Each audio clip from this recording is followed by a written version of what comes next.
Welcome. Thank you. This Canadian is very happy to be in California right now. What is the point or the goal of a good teacher? A good teacher aims to inform people in order to change how they think.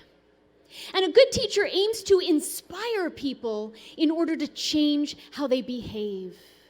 And the greatest teacher that ever walked this earth was Jesus Christ, who both informed people and changed how they thought, and inspired people and changed how they behaved. How did Jesus do that? Well, there are three ways in particular I want to highlight in how Jesus did that. Jesus asked good questions, he told good stories, and he was a living example. And if we want to teach our culture to embrace the pro-life message, we need to follow the example of Jesus, and we need to ask good questions, tell good stories, and be a powerful example. In the line of asking questions, I'll often ask people, do you believe in human rights? And if you ask someone that question, they're going to say yes. So then I ask, who gets human rights? If women get women's rights and children get children's rights, wouldn't it follow that humans get human rights? So the next question is, when do human beings begin their lives? And science teaches us that beings which reproduce sexually begin their lives at fertilization. And so since that one-celled embryo is growing, the embryo's living. Since the embryo has human parents, the embryo is human. You know, the United Nations has adopted a document called the Covenant on Civil and Political Rights. And in that document, it says, in countries where the death penalty is legal, it may never be done on a pregnant woman. What question can we ask? Why? What is the difference between a guilty woman who's committed a crime that her country says is deserving of the death penalty, but who isn't pregnant? What is the difference between her and another guilty woman in the same country who's committed the same crime that would be worthy of the death penalty, but is pregnant and so she won't get it? What is the difference? In the body of one of those guilty women is an innocent child. And although we may debate about whether the guilty should get the death penalty, we all agree the innocent should never get the death penalty. And so if it is wrong to kill the preborn child by the death penalty, wouldn't it be wrong to kill the preborn child by abortion?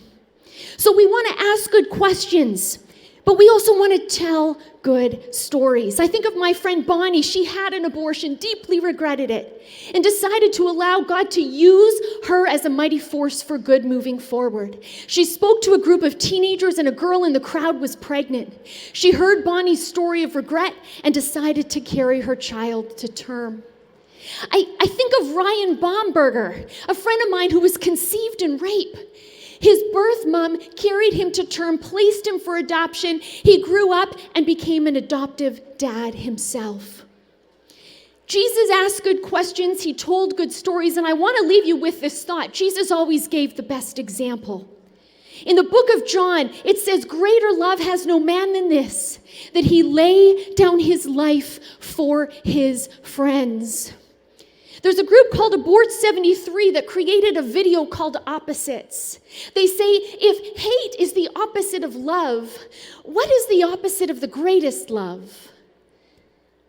The greatest love has long been defined as a willingness to lay down your life for another, which means the opposite of that is to lay down another's life for yourself.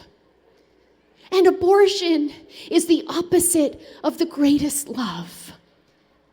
That's the bad news. The good news is, if that is part of our past, we embrace the greatest love because that's why Jesus came, to forgive us of our sins. But the next good news is that we move forward with the conviction that we follow the example of Jesus and we follow the example of our mothers. You know, it was referenced that there's so many differences here, there's so much diversity, but the one thing we all have in common is that on our bellies is a belly button.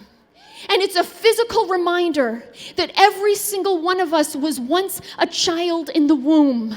We were once weak and vulnerable, and our mothers were more powerful. And they could have ended our lives by abortion by declaring to us, "This is your body given for me."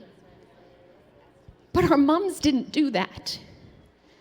And all of us are here today because in an act of self-sacrificing love, they carried us to term by declaring, "This is my body given for you." Go and do the same. God bless.